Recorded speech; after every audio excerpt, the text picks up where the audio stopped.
Don't miss out on important news. Our videos are being deleted. So if you don't want to be cut off from honest news, take a moment to sign up for our newsletter at newsletter.ntd.com so you don't lose access to NTD. Go to newsletter.ntd.com to sign up for our evening newsletter. President Biden is taking executive action on gun control. He unveiled steps the administration will take immediately. But Biden says he wishes he could do even more. NTD's Melina Wisecup has more from the White House. Biden's immediately taking 6 executive actions on gun control. Within the next 2 months, the Justice Department will issue a proposed set of rules to stop the increase in ghost guns or homemade guns and expand the National Firearms Act to short-barreled rifles, meaning if someone buys a brace for a pistol, they must register them with the Secretary of the Treasury and pay a $200 fee. Biden pushed back on claims that his executive actions are an overreach. He called it bizarre to think his actions violate the Second Amendment. They're phony arguments suggesting that these are Second Amendment rights at stake from what we're talking about. But no amendment to the Constitution is absolute. The Justice Department will also publish a model for red flag laws to encourage states to pass these laws. Red flag laws allow family members or police to petition for a court order that would temporarily take firearms away from people who may present a danger to themselves or others. I want to see a national red flag law.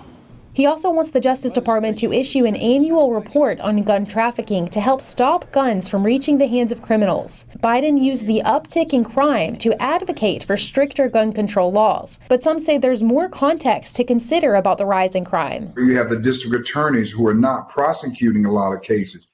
Crime is going up. Look at no bail now for many crimes, where people are not even required to have a bail. That is causing crime to go up. Biden also wants to make it possible for victims of gun violence to sue gun manufacturers, and some worry about how this would play out long term. So that if a criminal committed a crime with a gun, the manufacturer could be sued for the damages, which would put every gun manufacturer in America out of business.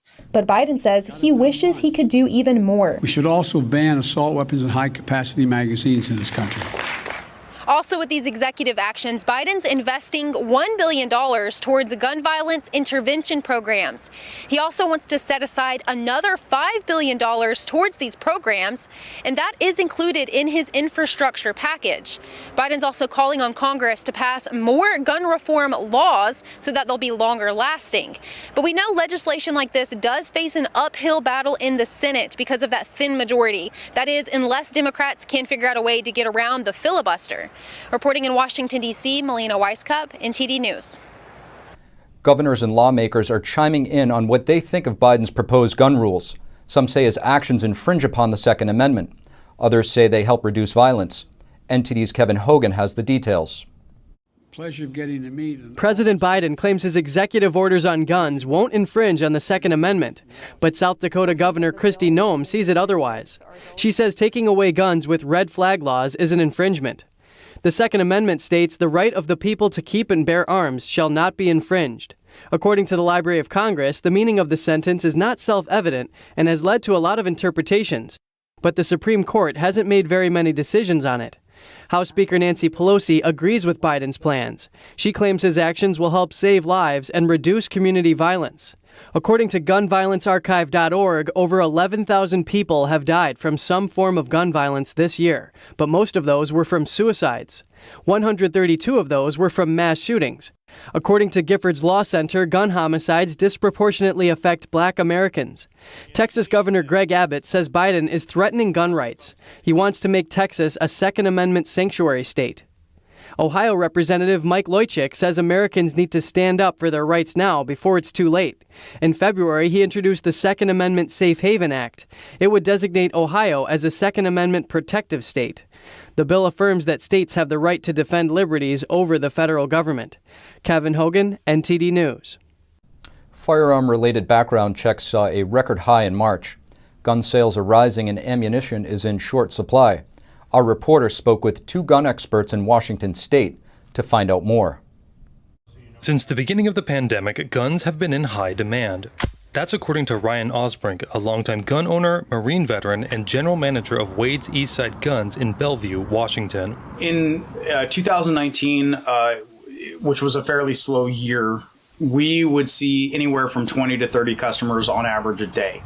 In March of last year, of 2020, we are now and still currently experiencing anywhere from 90 to 150 a day.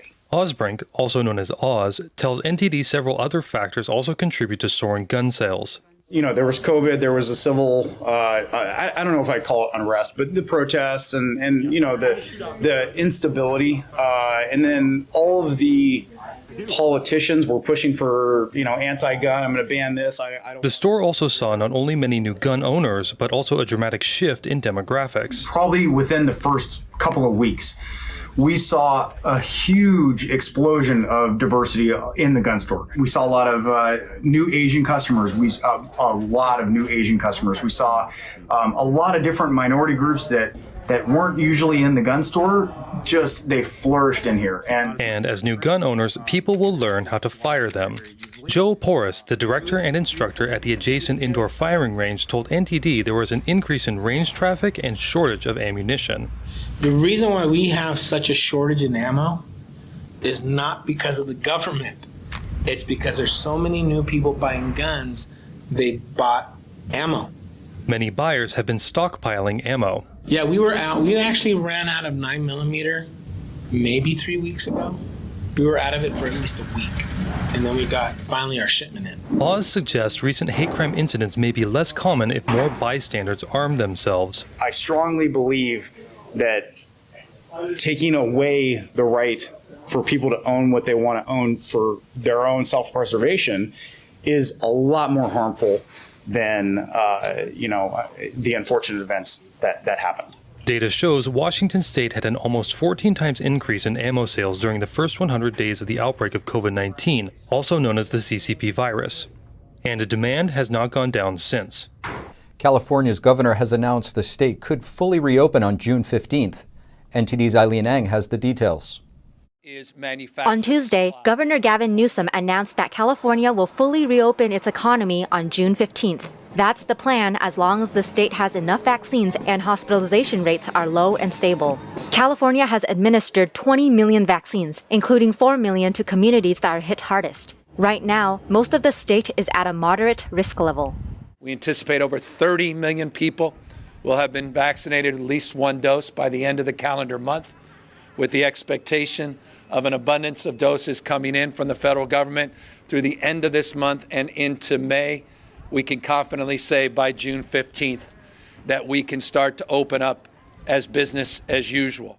He said Californians will still need to wear masks. His decision came after the recall effort surpassed 2.1 million signatures, threatening his position as governor. The recall effort gained momentum as the lockdowns continued throughout last year. So there's in the sense that he appeared to be making all decisions by himself.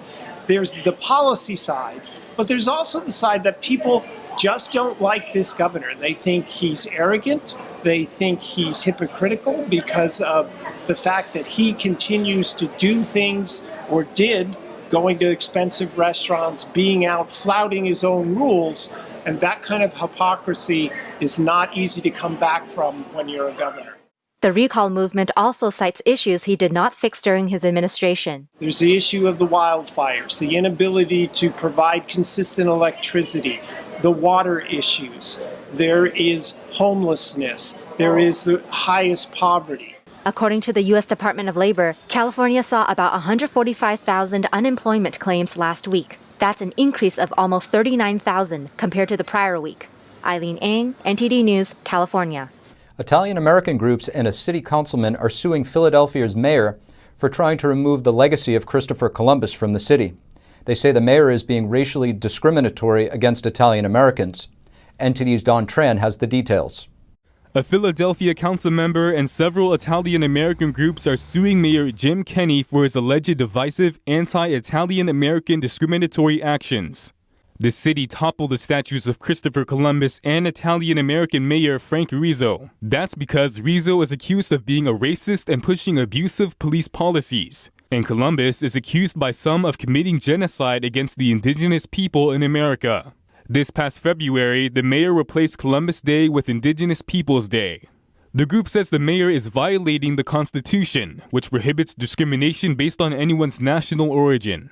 It's not equal treatment to cancel the Columbus Day holiday and replace it with some other ethnic group's holiday. In this instance, Indigenous Peoples Day.